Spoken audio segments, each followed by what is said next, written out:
राहुल गांधी कृष्ण है और हम सुदामा हैं, ये बात कही है रामेश्वर ने। वही रामेश्वर जो कुछ दिनों पहले आजादपुर मंडी में महंगी सब्जी के कारण अपना ठेला खाली ले जाने को मजबूर हो गए थे। आंसुओं से भरे उनकी आंखें और मजबूर खामोशी का दर्द पूरे देश ने देखा। मोदी सरकार ने भी देखा होगा, लेकिन इस बारे में कुछ नहीं किया। जबकि राहुल गांधी ने जब रामेश्वर को देखा तो वो आजादपुर मंडी पहुंच गए। हालांकि वहां उनकी मुलाकात रामेश्वर से नहीं हुई, मगर उसके बाद राहुल गांधी ने उन्हें उनके परिवार के साथ अपने घर बुलाया, साथ बैठाकर उनके दर्द और तकलीफों को सुना और साथ में खाना भी खाया। राहुल ने रामेश्वर को न्याय योजना के बारे में भी बताया। रामेश्वर राहुल से मिलकर बेहद खुश और उम्मीदों से भरे हुए नजर आए। उन्होंने राहुल को अपना परिवार बताया। इस खास मुलाकात का एक वीडियो भी अब जारी हुआ है, आइए देखते हैं। मैं कितना सौभाग्यशाली हूँ कि राहुल जी ने मुझे बुलाया।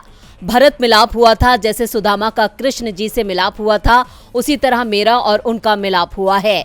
रामेश्वर से राहुल गांधी की मुलाकात के वीडियो में रामेश्वर यही कहते नजर आए हैं।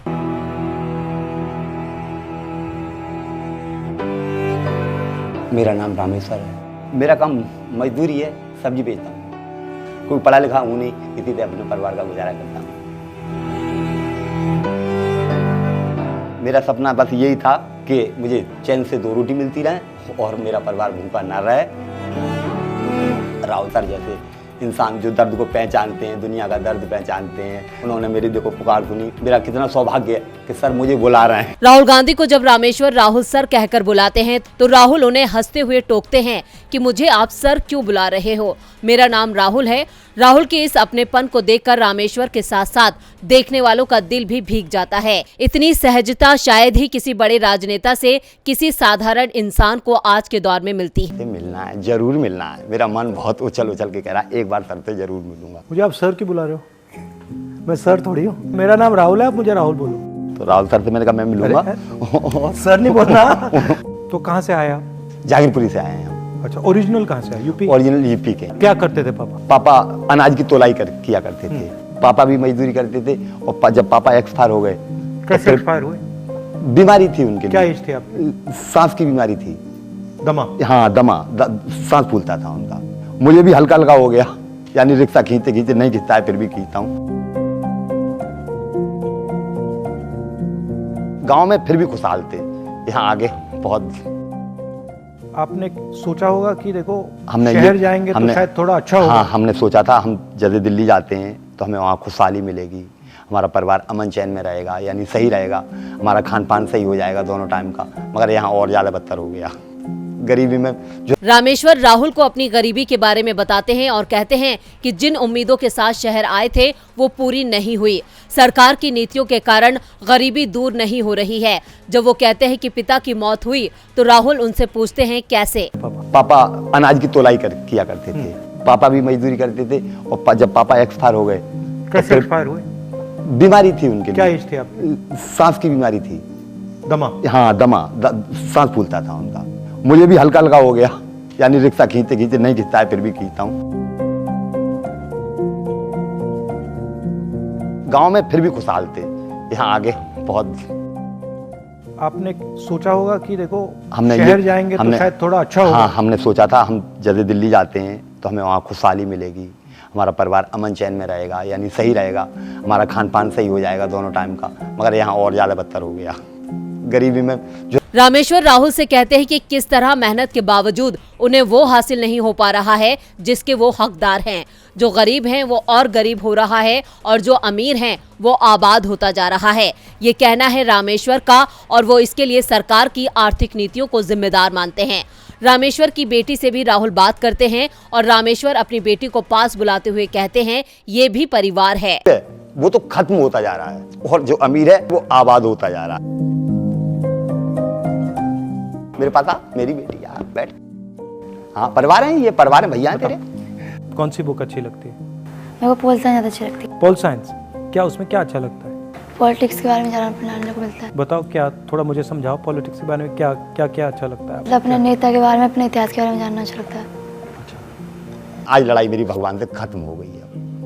अब अच्छा, पहले लड़ाई क्या थी? लड़ाई ये थी, मुझे इतना मुफलिस क्यों भेजा? मुफलिस भेजा तो कोई सुनने वाला भेजते जो मेरी पुकार सुनता, खाना नहीं देता, मेरे पीठ पे हाथ रख देता, मैं मेरा पूरा पेट फुल हो जाता, मगर ऐसा कोई मुझे मिला ही नहीं। आज मेरा सब दुख दूर हो गया, आप मिल गए, मुझे पूरा जहां मिल गया। आ जाए इधर आ जाए। ओ जा खाना खाएंगे आप थोड़ा सा? हाँ हाँ। राहुल के साथ रामेश्वर और उनका परिवार खाना खाता है। राहुल खुद अपने हाथों से खाना परोसते हैं, साथ ही बताते हैं कि उन्हें रामेश्वर का वीडियो देखकर बहुत बुरा लगा। अपने हाथ से खाना लाना,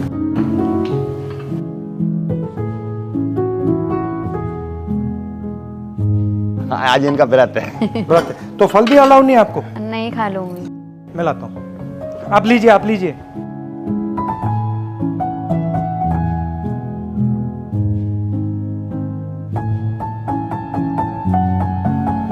जब मैंने आपका वीडियो देखा ना, हाँ सर, मुझे बिल्कुल अच्छा नहीं लगा, तो मैंने सोचा कि आपसे मैं जाके मंडी में मिलूं। हाँ उस दिन दूसरे ही दिन आपको आप मालूम पहुंच था गए कि थे। मैं आपको मिलने हाँ, आपको ढूंढने गया था। हाँ दूसरे दिन पहुंच गए थे आप। खाइए खाइए खाइए। पर मैं देखना आपसे बात करना चाह रहा था, आरतीयों का बर्ताव आपके साथ कैसा होता? मैं गया था, आरती बर्ताव क्या, छोटे आदमी की तो कोई गिनती है नहीं। जैसे 4 लोग ले रहे हैं, एक यानी पीस ले रहे हैं, तो मेरी आधी पीस लेने की हिम्मत है, तो आपसे कहीं पाओ जी आप ले लो आधा, मुझे 10 रुपये महंगा दे दो, आधा ले लो आप। तो मेरा तो 2-4 लोग होते हैं, उन्हीं का हाथ जोड़ लेता हूँ कि भैया तुम सब लेते हो, थोड़ा मुझे भी दिलवा दो, ऐसे ले लो। अब बीमार पड़ गया, जब मेरी टांग में लग गई तो मैं काम पे नहीं जा पाया, तो ऐसे थोड़ा थोड़ा करके कर्जा भी हो गया। कितना कर्जा हुआ? कर्जा फिर बेटे की शादी की थी सर, उसमें कितना पैसा लगा आपको? 4 लाख रुपये, 3.5-4 लाख रुपये का जाएगा, ब्याज बढ़ जा रही है हम पे। और लोन कहाँ से लिया आपने? हमें लोन कहाँ से मिल जाएगा, कोई हमें जमीन है ना, तो मतलब विश्वास पे दे दी, विश्वास पे दे दिया कि हाँ ये देगा, मरते मरते देगा। और किस रेट पे दिया?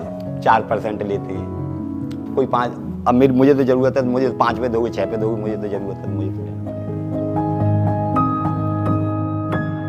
राहुल गांधी ने रामेश्वर, उनकी पत्नी और बेटी से जिंदगी के अलग अलग पहलुओं के बारे में बात की।